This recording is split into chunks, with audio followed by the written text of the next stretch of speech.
Hello and welcome everyone to yet another episode of USTM podcast, where we share some informative insights on the healthcare sector. I am Rajashri, and today we will have a very informative session on the occasion of World Organ Donation Day. We are honored to have with us our esteemed guest, Padmashri Dr. Sahariah sir, who is the Pro Vice Chancellor of PIMC International Medical College and Hospital. Welcome sir, welcome to the show. Sir, we are very happy and honored to have you here. So to start with, our listeners would want to know what is Organ Donation Day and why is it important to raise awareness on organ donation? Thank you, Rajashri. At the outset, I would like to really sincerely thank you for having invited me for a very important topic on World Organ Donation Day. In fact, the organ donation is not a problem only for the country, but this is an international problem. And the number of people dying every day or every year in the country or worldwide is a huge number. And if you tell the statistics about, in India I would talk about 8 to 10 lakhs people develop organ failure every year in the country. Organ failure, when I mean, is failure of the kidneys, failure of the liver, failure of the lung, failure of the heart and other organs. And most of them will die because for the time being in the medical science, there is no other treatment available except organ transplantation. And for organ transplantation, we need an organ, and that is we need a human organ, because the medical science has not developed to that extent that we have some artificially created organ, or we can take organ from any other species, which is not possible as on today. So we have to only depend on human organ. So that is where this, as I said earlier, this is an international problem. The World Health Organization recognized this problem, and this was started quite some time back to commemorate the August 13th as tomorrow, that is August 13th, as a World or International Organ Donation Day. This is mainly to create awareness amongst public that how serious the problem is and how important people to realize how important it is to make the people aware about the usefulness of organ donation after death. I must make it very clear that people should not confuse that we are talking about donation before death. That is not our concern. Our main aim of World Organ Donation Day is to, suppose anybody will die one day, everybody has to die. So that is, this is the biggest gift we can give it to the other fellow human being. Suppose we are dying anyway, and those at the time of our death, we can give or donate our organ and gifted those organs to the people who really need them. And suppose we do that and we create an atmosphere in the country where the organ donation becomes a very regular affair, then we can really save the millions of lives every year, not only in the country but even worldwide. Thank you, sir. It was quite informative. Next, I would want to know which are the organs that are donated and which organs are in highest demand? This is Rajashri, again a very important question, and that people must realize that as far as organ donation is concerned, there are two types of organ donation. One is what we call a life-saving organ. That means without that organ a person cannot survive. On the other hand, there are multiple organs where we can improve the quality of life, but the patient can survive. Suppose a person is blind. A blind person doesn't die because he cannot see. But a person who develops liver failure or kidney failure, he will die. Suppose the organ cannot be replaced. So that is why these two segments we have. One is that non-life-saving organ and life-saving organs. So as on today, our main concern is about the life-saving organs. As I said earlier, we talk about liver failure, kidney failure, heart failure, lung failure. In this context, I must mention about the lung failure, because which was not very common, maybe about 4 or 5 years back till COVID infection came in the country. There's a huge number of patients. As you all know, that COVID infection mostly goes to the lung. It damages the lung and the person cannot breathe. The person dies because his lungs cannot function. So we had a very huge number of patients who required lung transplantation. And that is how suddenly after COVID, the number of patients requiring lung transplantation has significantly increased. On the other hand, we do not have that many organs. So most of the patients died, maybe about 5 to 10% we could save by giving them organ from a person who is brain dead. In India, as I said earlier, about total organ failure, about 8 to 10 lakhs. And those patients, if you talk about Western countries, the organ mostly come from the brain dead donor, the person whose brain is dead but other organs are okay. In Western countries, about 80 to 90% of the organs for a transplant comes from the brain dead donor, because the society is so educated that they are aware about how important it is to donate organ after death. But in our country, the concept is totally different, because as on today, we have only about maybe less than 10% of people who donate organ after death. That is why there are only 10% or less than 10% transplant can be done only from donors who are the brain dead. Whereas the 90% or more than 90% patient, we can get the organ only from a living person. And that is possible because I cannot take out a heart from a living person or lung from a living person. But luckily for us, the God has given us 2 kidneys. So at least in living person, we can remove 1 kidney and the person can live a near normal life after removing 1 kidney. And now the surgical technique has also improved to such an extent that though the liver is a single organ, kidney, there are 2 kidneys, but in human body there are only 1 liver. But we have developed technique where we can remove a part of the liver from a living person, and that part can be given to a person who is having liver failure, and that person can be saved by a living donor. So in India, we have 2 types of living donor. One is for the kidney donor and one is for the leg donor. Whereas other organ like pancreas, like heart, like lung, we cannot use living donor. We have to totally depend on donors who are brain dead and who die in the hospital. Thank you, sir. Going on, I would want to know, sir, since in our society, you've also mentioned that in India and in our country, we have less and few donors compared to Western countries. So what are the myths that people have regarding organ donation, and how can we dispel them? The myth is a very important factor as far as the organ donation is concerned in our country, because we have got a lot of beliefs and misbeliefs in the society, and that definitely hinder the service to the people by getting the organ. I will just talk few of the myths what you are talking about. Number 1, the concept of brain death, because suppose you say, no, somebody dies in my house, suppose one of my relatives died, please come and take the organ, which is medically not possible. Because it is what we call as a controlled death. The death has to be under the control of the hospital so that we know what is happening. Not that suppose somebody dies in the hospital, we cannot go and collect his organ. Because as soon as the heart stops, the blood supply to all the organs stops immediately. And some organ dies within few seconds. Suppose brain is the most sensitive organ. So brain dies maybe less than a minute. Suppose after 1 minute of brain death, suppose that the brain doesn't get blood supply, the brain function is never going to come back. The same thing is true with other organs. Maybe kidney can survive for half an hour. Maybe the liver can survive for 45 minutes. Maybe the lungs can survive for 35 minutes. Like that. The different organ has got different time frame. So within that time, we have to remove the organ. So it is not possible to take the organ from a person who is somewhere dead in the hospital, or somebody found dead in the roadside, but somebody died in the hospital, or even somebody died in the hospital. We suppose unless we know earlier that he is going to or he is ready to donate the organ, till that time I don't think these organs can be used. That is what the concept of brain death is very, very important.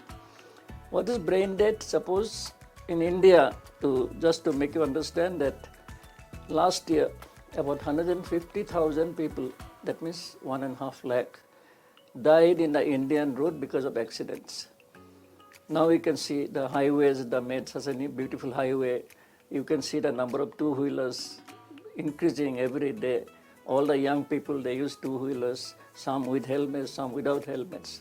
The government is repeatedly telling that please wear helmet, please wear helmet. This is just to prevent accidental death in our roads, because road definitely the infrastructure in the country has significantly improved. And once the road is improved, definitely the speed of the vehicle also will go up. Suppose I come from Hyderabad, there's some road where they say, you can go up to 120 kilometers as per the government rules. The roads are so nice that you can go up to 120 kilometers without paying any fine.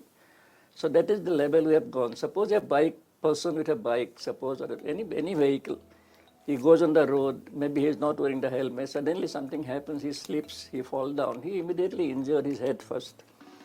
So once the head is injured, he cannot survive. So that is the call, because he injured the head, he is brought to the hospital, somehow the heart was beating, and immediately we resuscitate, we call it. So we try to put him on ventilator, put a tube, give him oxygen, give him all the support to keep him alive. And then we decide whether that person has developed brain dead or not. There's a certain laid down criteria by the World Health Organization that we have to fulfill this criteria to declare him as brain dead. And I cannot declare him brain dead. There's a particular set of doctors, like neurologist, neurosurgeon, intensive care doctor. Only they are entitled, or they are given the power to declare somebody brain dead. I cannot declare. Suppose I declare somebody brain dead, it's illegal. That means I am not supposed to declare him brain dead, because it's a very sensitive issue. You cannot do even a 0.1 mistake there, because this is a question of somebody's life and death. Suppose a person is not brain dead, but you have declared him brain dead. You do not know, maybe he will again come back after 1 day, 2 days, 1 month, 2 months. So that decision is very important, to declare a person brain dead or not brain dead. And that to understand the concept for the society also is very important. What is the biggest problem we find in ICU? Because any brain dead patient, we keep them artificially alive. His brain is not working, but other organs are working, because we are giving him artificial life support. We put him on ventilator, we give him some medicine, we put some dialysis, all those things. We keep him alive. But his other organs are functioning. His heart is pumping. Once the heart is pumping, the other organs is getting blood, and they also survive. But brain is, as I said, when brain cannot sustain for a long time without blood supply, the brain is dead. So that the team will come there, they will first declare in the intensive care whether it is brain dead or not. And once they declare him brain dead, again the rule is so strict. One time declare is not enough. Suppose they come now it is 11 o'clock, let us say. Again after 6 hours they have to come back and reconfirm that what they have seen at 6 hours back is also the same 6 hours later. That means it is a confirmed brain dead. Then there is a system. That means there is a person called transplant coordinator. The transplant coordinator goes to the family, talk to them. See, this is the person in the hospital, your relation. He came to the hospital because of accident or any other thing. And we tried to save him as far as possible, but he's already been declared as brain dead. So definitely once the brain dead means he's surviving only on artificial life support system. And once we remove those systems, suppose I remove the ventilator, within 5 minutes he's dead. We have to make them understand that he's surviving only on artificial life support system. So once the family is convinced that yes, his brain is dead, he's not going to survive, he is being artificially kept alive. Suppose they agree to donate organ, then the whole system starts. Then our system starts, how to get an organ, how to get the recipient, how to get the permission. If it is a medical legal case, we have to talk to the police, talk to the administration. And that is where the whole system starts about the disease organ donation, not only in the country, entire world. Thank you so much, sir, for your insights on the myths. I'm sure I have been benefited so much. I'm sure our viewers also will be benefited. So many myths will be cleared. So thank you so much. Moving on, sir, I would want to know, like, how can we get more or encourage our people to be more organ donors, to register for organ donation? Your question, Jyashree, is very, very important, because the World Organ Donation Day we celebrate, its main purpose behind is what exactly you said just now, that to create awareness or in the society about the usefulness of organ donation after death. I am personally involved maybe last about 15-20 years, because I was not here. I was in a different place in the country. So we have worked very hard, not only me, but we have developed a team who work very hard. We try to convince people who come to the hospital who are brain dead, but it is very difficult to explain to the family that they are brain dead. We as a team talk to them, explain to them what is brain dead, what is the advantage of donating an organ, and how whether a person can be saved after brain death. All those things we go into detail and explain to them. That is within the hospital. But when outside the hospital, we conduct multiple seminars, multiple meetings, go to different schools, different colleges, some offices, some IITs and IIMs, and everywhere we go, we talk to them, we educate them that what is the importance of organ donation in a society. And as I said earlier, that organ shortage is not a problem for India alone. This is an international issue. And that millions of people die every year because there is no organ available for transplantation. So that is the main reason. And even the India government realized that how important organ donation is. Way back in 1994, they organized that Human Organ Transplant Act. The act is mainly to encourage people, to educate people about how serious the problem is about organ damage or organ failure and how they can be saved with organ transplantation. So that was the main purpose of 1994 Human Organ Transplant Act. But subsequently, for about 20 years, 94 to 2004, 2014, nothing much has happened.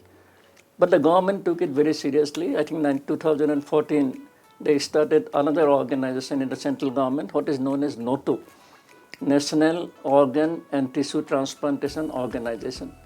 That means this is specifically a separate unit within the Health Ministry of Government of India to only do this, to educate people, go to different places, go to monitor the whole transplant scenario in the country. So they will know, suppose I do a transplant in Guwahati, the NOTO in Delhi should know that yes, one transplant is being done in Guwahati. And how many patients are waiting here for a transplant, how many died because of waiting for an organ.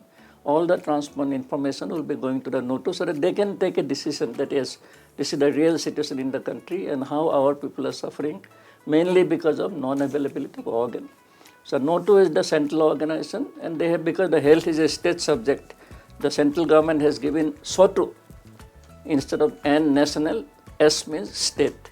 So the state tissue and organ transplant organization will look after what is happening within the state. In Assam we have a SOTO. In Meghalaya, of course, there is not much of activity of organ transplant. I do not know whether Meghalaya has got SOTO or not, but definitely all the things come under the pursuit of the central government. So, and most importantly, there's a lot of NGOs across the country working in this field. I said that we are working in a particular hospital, but a lot of organizations, they work around the country to create awareness. I think that has contributed very significantly to create awareness, and that is why the number of organ donors has gone up. And here I must tell you that India is the largest populated country in the whole world as on today. We have got more than 1.4 billion. But our organ donation, we are the worst in the whole world. Our organ donation is the least in the whole world. Our number of organ donors is very minimal. That is, we call it a 0.4 per million population. That means out of 1 million population, only half, 0.4 means you can say half the people will be donating organ. Whereas in Western country, that has gone up to 25 to 30 per million population. Then see the difference. And luckily for us, because I have been working in a place like Hyderabad and the surrounding places, in those segments, we could increase the Indian organ donation rate to about 4 per million. From 0.4, we have gone up to 4 because of the consistent effort of all the people who are involved, but not in all the places, segments. In Hyderabad, maybe in Ahmedabad, maybe in Bangalore, maybe in Delhi, maybe in Mumbai. But this is only localized to the metropolitan cities where there is more chances of getting educated. Suppose you go to remote areas or any place like what it is, Meghalaya, Assam, Northeast, it's almost not even 0.4, it is almost 0. That means there is no donation till now in this part of the country. So that is the situation as of today. Thank you, sir. As you've mentioned that, for example, in Hyderabad, the scenario is better. There is more organ donation as compared to this part of the country. So what would you suggest, sir? How can we improve the scenario of organ donation and transplant in this part of the country? Rajshri, thank you again. As I said, the organ donation rate is little different in different parts of the country. Let us talk about our own country. And average, it was about 0.4 per million population. That means it is almost negligible, the number of organ donation in the country. It is quite some time back. But things have definitely changed, maybe last about a decade now. Things are really improving. The government has taken a lot of initiative, the central government as well as the state government. And as I said earlier, with all the effort put by different organizations, the government, the private sector, the hospitals, the NGOs, ultimately the organ donation rate has improved in those areas. And that is what I said, that from 0.4 we are coming to almost 4 per million population. There's a significant increase in last 10 years. But the same thing is not true if you talk about the northeast part of the country where we are sitting here today. There are multiple reasons for that, because as you all know that northeast part of the country is little behind than the rest of the country in many aspects, not only healthcare. Everywhere you talk about, we are a little behind, and the organ transplant or donation is no exception. And this is the same thing is happening here. Multiple factor. Number one is the lack of initiative by the government. I must inform you, in Telangana, where I working till recently, the health department has a separate department within the health ministry. They name very rightly, they name it as Jivan Dan. They name the organization as Jivan Dan. That means they give life to people. So within the health ministry, they have a separate unit called Jivan Dan, and they are only doing this. They are nothing else. So suppose I want to do an organ transplant from a brain dead donor, I have to register with Jivan Dan. Then only I can do. And whole Jivan Dan program is being managed by the government. It's not a private sector management. I want to get an organ, I have to register first, and the Jivan Dan will allocate the organ to me when you are going to get it, because they have a computerized list, and as per the list, my number will come, whether my blood group is A, B, whatever it may be. So accordingly, the time will come when ultimately I will get an organ. That means this is the state government has taken a tremendous interest in developing this thing by developing this Jivan Dan program. And within the Jivan Dan, there are multiple areas. They go to different schools, as I said earlier, and then educate the people. That is how the number has gone up. But here, I think the things, as you know, go a little slow, but definitely future, I think things will improve. We have some NGOs here within the state who are also working very hard to create awareness about organ donation. And we are having a meeting tomorrow within the campus to celebrate the World Organ Donation Day, where we have invited people from different sectors so that they can come and give their inputs and suggestions how to improve the organ donation in this part of the country. And the infrastructure is a very important thing. Luckily for USTM, we are coming out with a PS Sangma International Medical College. We have a very higher-end hospital coming up within the campus, 1,100 bedded hospital, super specialty hospital. And as per our chancellor, the organ transplantation will be in the top, one of the topmost priority of this hospital. And once you come infrastructure like this, definitely there will be more men and manpower will be coming from different places, and who will be able to run the whole show. I think that takes time, definitely. It is not a question of 1 or 2 years. It may take many years, but definitely in the future, there is no doubt. The biggest plus point in Northeast that this is a little open society. We are not that religious fanatic sort of thing. We are not there. We are totally open. Suppose I request some family to donate the organ, I don't think they will really hesitate, because in this part of the country, and our society is like that. And we must take advantage of that and then try to improve the organ donation. And this is a multi-pronged attack we have to have. The government should help us, the private hospitals should work, the NGOs should also work. The most important, the print and electronic media, they have a very, very important role to play. Because nowadays every house has got a telephone. Every morning, evening, they watch what is happening, they know. Suppose you can propagate the message of organ donation through them, and they give special importance to develop some program about organ donation, and then everybody can see, and automatically the awareness will come. And ultimately, definitely, there's no doubt the rate of organ donation in this part of the country would also improve in due course of time. Yes, sir. So, as you said, we are looking forward to celebrate International Organ Donation Day at PS Sangma International Medical College and Hospital. So, sir, before we wrap up, I would want to know, since you have spent so many years in this field, So what is your personal experience in the field of organ donation and transplant? Like, we all would be very inquisitive to know how many surgeries you have performed, and all the details that you have seen throughout. It's a long story. To cut it short, I think I will explain in a little two different segments: organ transplantation and my personal life. And it started way back in 1975 when I was in PGI, that is in Chandigarh. And when we did the first kidney transplantation, along with my team, I was not heading the team. I was working under somebody. And we did the first transplant at PGI, and incidentally did the second kidney transplant in the country. So 1975 till date, I think I've been constantly working in the field of organ transplantation, and this is a long, long journey. As I said, this is a long journey, starting from 1975 till it is now 2024. It's almost 4 decades of my journey in transplantation. We have done about, I should not take the whole credit to myself, because me and my team, I think over the last 4 decades, done about more than 4,500 kidney transplantation. And that is not in one hospital, because I used to run around different centers across the country, including Andhra Pradesh, Telangana, Tamil Nadu, Karnataka, Maharashtra, Orissa, Assam, and of course Delhi. So a lot of hospitals, we started the kidney transplant program. About 20 transplant centers we have started, and those all centers are working exceedingly well now.